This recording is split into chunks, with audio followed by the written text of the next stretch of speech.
everybody, welcome back. This is the BBC Spews. I am the Angry Bootneck, and this is the best goddamn cotton-picking BBC-based comical news programme on YouTube. You know it is. So like it. It's free, you tight bastards. It's been a great week of news. Some of it made me piss myself laughing. And as usual, the BBC, gift from the gods that it is to me, reports it all in the most comically partisan, condescending, head jammed firmly up your shitbox manner. Without further ado, let's get to it. First things first, right, with this. I know I have talked about, I'm trying to think of a polite way to call the most recent debacle. What's a polite term? Ungodly clusterfuck, will that do? The vaccine row. If you've been living under a rock and you want me to explain it to you, I'm happy to do that. Using a comical analogy.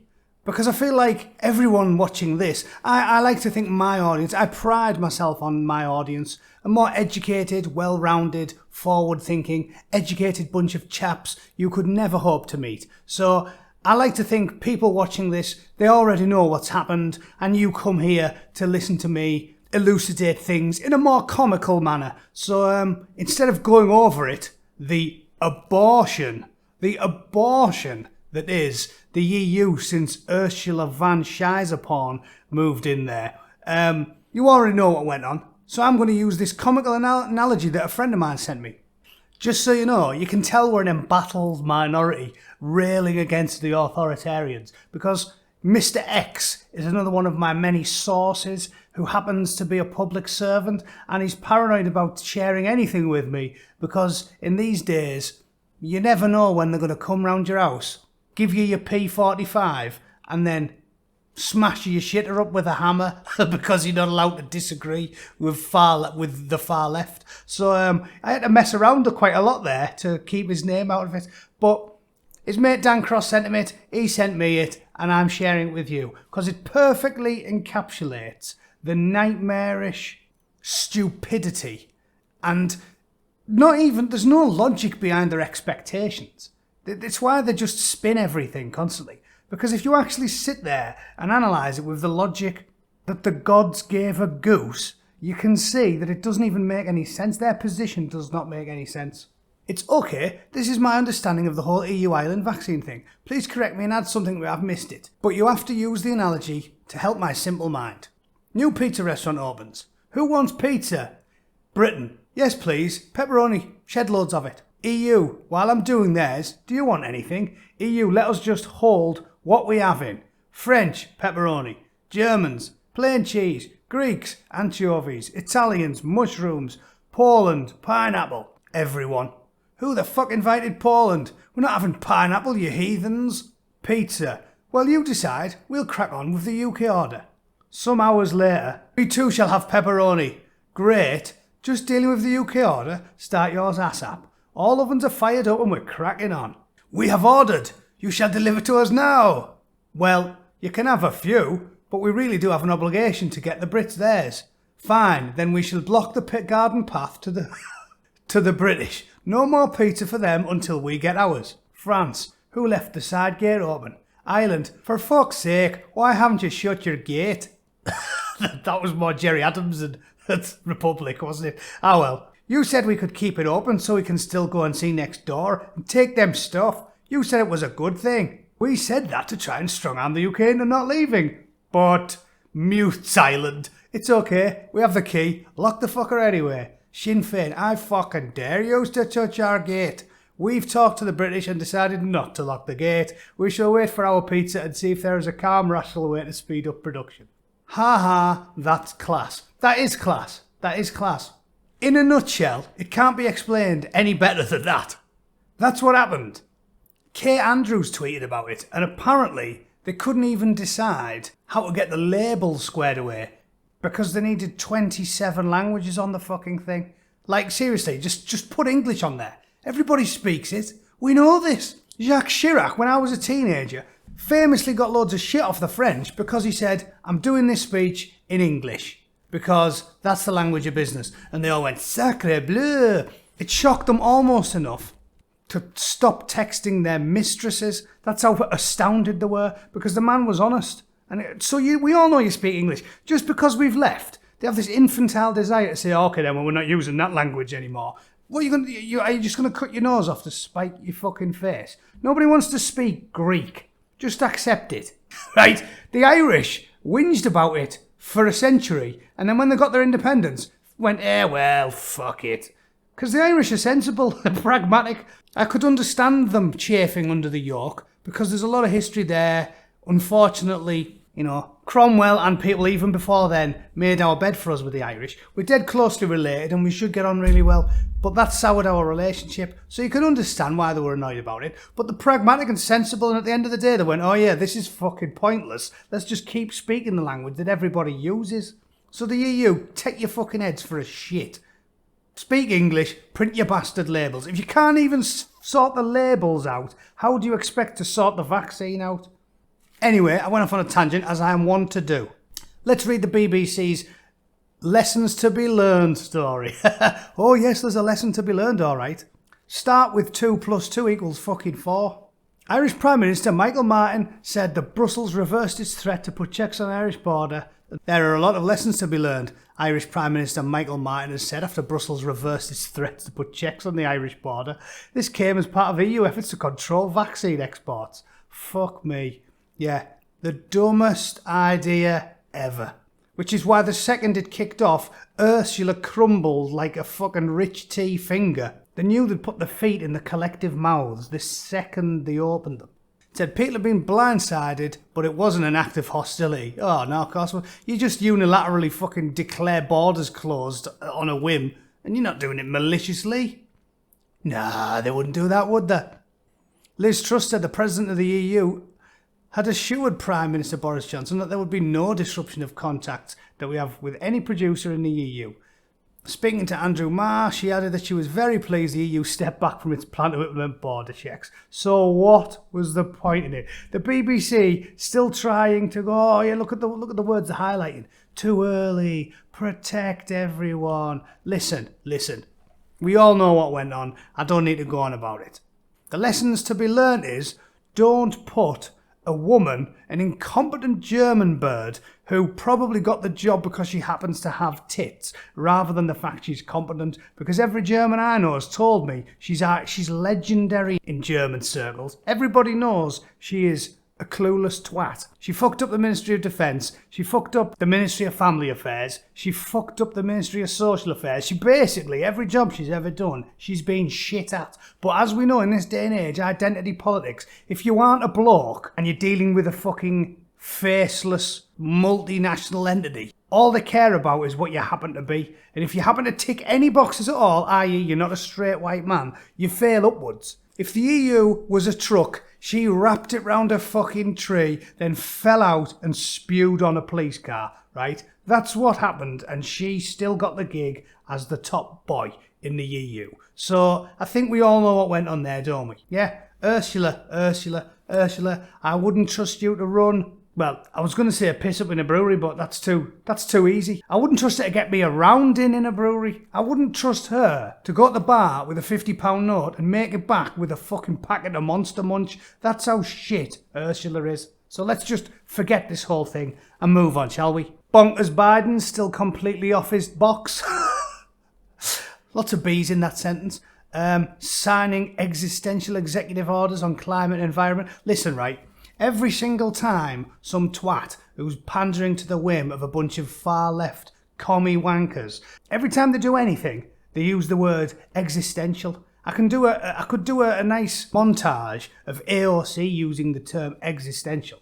Existential. This is existential threat. If we don't ban breakfast cereal, the planet's going to explode in 2025. Existential. It's like racism, isn't it? If you keep using it, it becomes meaningless. So they can say existential all they want now. Nobody's going, oh yeah, fucking is then. Because we know it isn't. He's using it as an excuse because Biden famously said, when talking about taxes, no, well, I've got to get the votes. I got to get the votes. That's why, you know, the one thing, he can't fucking, even when you're reading him, you sound like a retard, don't you? You know, that's why it's a fucking cockroaches and pubes, man. I have this strange notion, we are a democracy. Some of my Republican friends and some of my Democratic friends even occasionally say, fucking, what a rambling twat. Next time I'm going to edit this and I'm only going to read 10 words or less if I'm quoting Joe Biden. Well, if you can't get the votes by executive order, you're going to do something. Things you can't do by executive order unless you're a dictator. We're a democracy. We need consensus. Okay, so that's me attempting to quote Bonkers Biden, right? Batty, bonkers, Bolshevik Biden. Yeah, even more bees. Fuck it. So that's what he said. And then what's he doing? Signing executive orders like his life depends on it. His wrist is going 50 to the dozen. If he was masturbating and not just signing things, he would have pulled his cock clean off and launched it out the fucking Oval Office window. That's how fast he is going for it, with executive orders on climate and the environment and everything else. I believe the last count he did 41. I think it was like 29 executive orders and then 12 something else. Official decrees or some shit. But basically, he's going for it. He's making Trump look like he doesn't have any fingers, right? He can't operate a pen. He's making Trump look like Stephen Hawking. If you've tipped him out of his wheelchair, sellotaped a biro to the fucking monkey bars and said, get up there and sign the bastard, right? It's not happening. He said he's signed a series of executive orders designed to address climate change, including a new ban on some energy drilling. At BBC, talking it all down. No, he fucked America. Right? No more energy independence, no more fracking, no more Keystone Pipeline. Texas is going to be drier than a nun's fanny in 2 years' time with this balmy bastard ruling the roost. He said the orders aim to freeze new oil and gas leases on public lands and double offshore wind-produced energy by 2030. Fucking what a twat. Off his box. Just a wish list. AOC's fucking Christmas list. If a 9-year-old AOC would ask Santa Claus for it, Bonkers Biden's writing it into law. Today's climate day at the White House, said Mr. Biden on Wednesday. Jesus wept. We've already waited too long. We can't wait any longer. Yeah, well, okay then. But listen, Joe. If you banned driving, drilling, and turning on your electricity, right? You did all of that. And everyone in America, 320 million people, lived in caves, swamps, and trees, right? Like hobbits, right? If the entire United States became Hobbiton via diktat, planet Earth's carbon emissions will still be higher next year than they will this year. You do get that, don't you? Because humans are the biggest driver of carbon. So as long as the Chinese and the Indians and the Brazilians are still multiplying, and in the Chinese case, building fucking coal power plants everywhere that can fit them, it doesn't matter. It doesn't do anything. And they don't care about you, Joe, because they own you. They own you. You are the CCP's budgie, yeah? And you do as you're told. So this shit is just going to hamstring the United States. Again, I'm not a climate denier. I'm not saying it's not important. But we take, like with all conservative people, incremental steps. Slow and steady wins the race. Let's take little measured steps against the climate and try and talk everybody else into doing it. Doing shit like this is just going to hamstring the United States, fuck up your economy, ruin millions of people's lives, and it's not going to make one iota of difference. Because you're going to do that, turn the United States into Hobbiton, and China and India couldn't give a monkey's fart. So it's doing nothing. Absolutely pointless, nothing burger, to use the American phrase. So you're fucking your own country, stitching up your own working class for no reason. No reason at all. Probably the only reason I can think of is that China owns you and you know everything's going to go back to them. Manufacturing, you're going to have to import all your oil and gas. So you're just outsourcing your carbon emissions, yeah? You're just going to pay somebody else to make your carbon emissions. You stupid, crusty, sexual deviant, sun makes Pete Doherty look reserved, chitty bang bang, sniffy child catcher. Let's just leave it at that. Mr. Biden said the US must lead, blah, blah. Nobody cares. Nobody cares. The orders, what do the orders do? They fuck the American economy. That's what they do. Yeah, there's the LA refinery. BBC's picked an image to try and freak you out. Yeah, it does look pretty bad. That does. It looks like it's using a lot of energy. But yeah, Beijing makes that look like Greta Thunberg's back garden. Yeah. There's no point. There is no point. Sorry. Inconvenient facts, I know. But carbon emissions, 2022 will be 2021. That is a fact. You can quote me on it. So all of this piffle is absolutely pointless and is nothing more than a public virtue signalling exercise because he thinks the lefty twats love it and he's going to rake a few million Americans over the coals to do it. Are you glad you voted for him, America? I think not. Marcus Rashford's back in the media. Again, only on the BBC is this a story. Man United's Marcus Rashford racially abused on social media. He said he was subjected to humanity and social media at its worst after receiving racist abuse on Saturday. Well, I'll stop you there, Marcus. I'll stop you there. Nobody is cool with racism. Nobody who watches my channel, because we're individuals. More than anything else, if I had to sum myself up in one word, I'm an individualist. I think people should always be judged as individuals based off what they've done. Not what the parents did, not what the grandparents did, not what the best mate did, what they did. So nobody should be receiving racist abuse. It's illogical. It doesn't make any sense. It's not insulting, if you know anything about science. It's not insulting. Call me a pasty, crackerjack, Euro trash motherfucker. Doesn't bother me. Doesn't bother me a jot.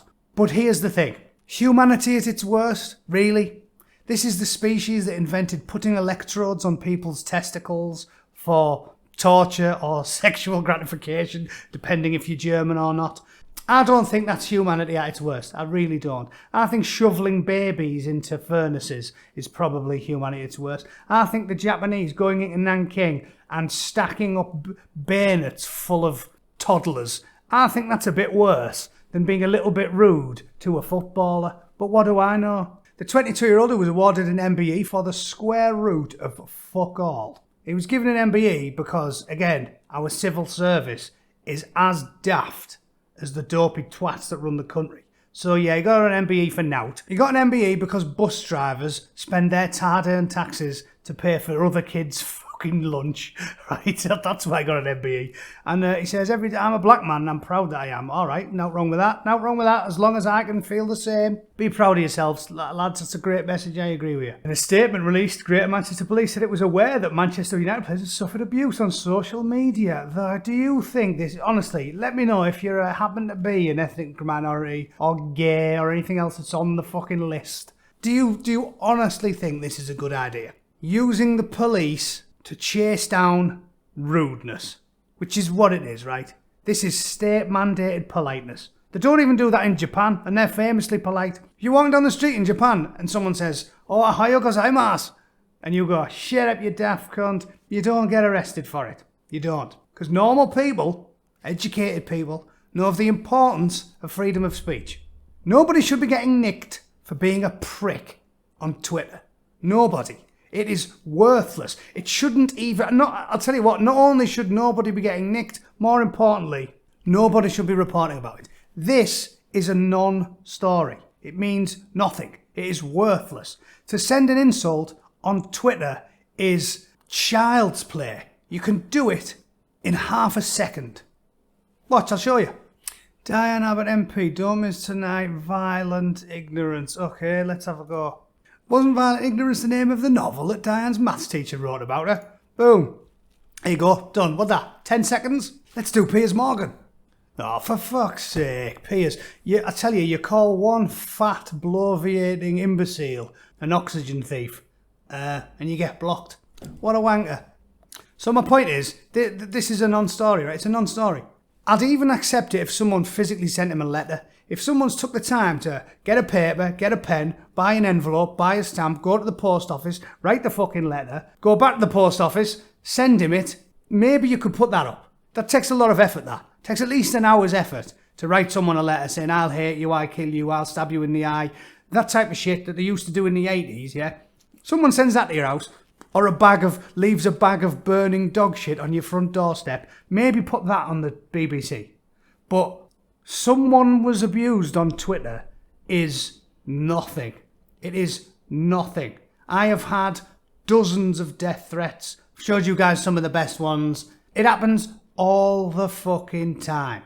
If anything, it should be more of a big deal for me to get threats than him, because I've got a tiny footprint, so it's more likely that if someone wants to send me a threat, that fucking weirdo actually means it. This twat is on TV 7 days a week. He probably gets about 10 million messages a month. It's a non-story. It's worthless. The BBC is sharing it because it race baits, and anything that promotes their dog shit, toxic, everybody should hate each other, viva la revolution, communist fucking claptrap, they promote. So it's a non-story. It shouldn't even be on the BBC website. Nobody thinks being a racist asshole is good, but certainly nobody who knows anything about human history thinks, therefore, ban all the things is a good idea. And it is certainly not a fucking good use of the police's time when you call them if there's a burglar in your living room and they say, we might get to you next week, mate. It's a piss take. The Israelis are sending 5,000 vaccine doses to the Palestinians because obviously they're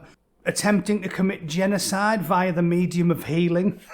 Right? Of course they are. Of course they are.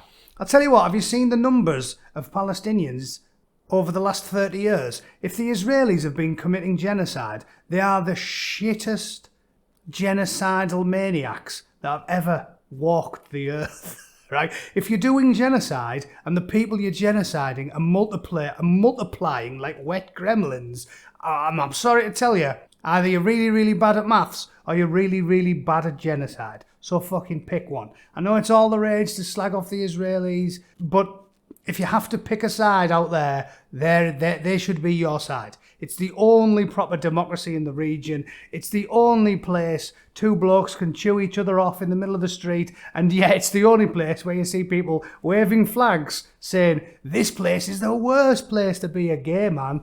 Are you having a laugh? Seriously, if you're pro-LGBTQ++ and you think the Israelis are the bad guys out there, you need your head read. Yeah? You need your head read before you get bound and gagged and thrown off a rooftop. And then you're going to get your head caved in. And guess who's going to be doing the tossing? It's not going to be the Israelis. Yeah? If you go to the Middle East and go hang out at the gay disco, there's only going to be one group sticking up for you when the mad dogs turn up. And it's not going to be the Palestinians. So let's just leave it at that. I'm not going to cover that story. I just thought it was an amusing headline. Because all the BBC's been telling us for the last couple of years is that the Israelis are committing genocide. Genocide via healing. Not the best technique, lads. Let's end on this. Hospital stable, but another hard year ahead. Yes. Because what did we tell you?